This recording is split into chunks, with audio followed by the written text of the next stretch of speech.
കൊച്ചിയിൽ വൃദ്ധയെ പീഡിപ്പിച്ച കേസിൽ അറസ്റ്റിലായ പ്രതിയുമായി പോലീസ് തെളിവെടുപ്പ് നടത്തി. പീഡനം നടന്ന കമ്മട്ടിപ്പാടം റെയിൽവേ ട്രാക്കിന് സമീപമായിരുന്നു തെളിവെടുപ്പ്. നോർത്ത് റെയിൽവേ സ്റ്റേഷനിലും തുടർന്ന് വൃദ്ധയെ കൂട്ടിക്കൊണ്ടുപോയ വഴികളിലൂടെയെല്ലാം പ്രതിയുമായി പോലീസ് തെളിവെടുപ്പ് നടത്തി.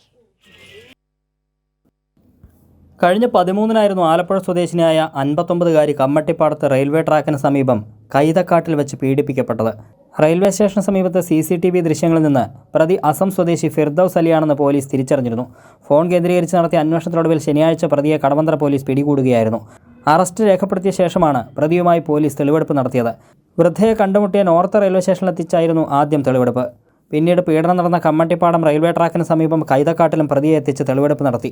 കൈതക്കാട്ടിൽ അവശനിലയിൽ വൃദ്ധയെ കണ്ടെത്തിയ നാട്ടുകാരാണ് വിവരം പോലീസിനെ അറിയിച്ചത്. വന്നപ്പോൾ ഞാൻ ചിത്രം മുഖമൊന്നും മനസ്സിലാവണില്ല, ബ്ലഡ് തന്നെയായിരുന്നു. ആ ചിത്രം മുഖം കാണണമില്ല, വേഷത്തിലൊരു കുഴപ്പമില്ല.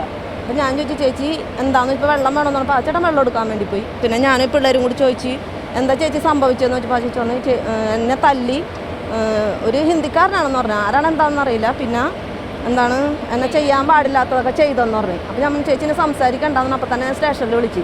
അസം സ്വദേശിയായ ഫിർദൌസ് വയനാട്ടിൽ നിന്നും കോഴിക്കോട് വഴി ട്രെയിൻ കയറിയാണ് കൊച്ചിയിലെത്തിയത്.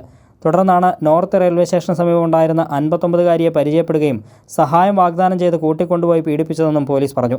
ഗുരുതരമായി പരിക്കേറ്റ വൃദ്ധ നിലവിൽ കളമശ്ശേരി മെഡിക്കൽ കോളേജിൽ ചികിത്സയിലാണ്. കൈരളി ന്യൂസ്, കൊച്ചി.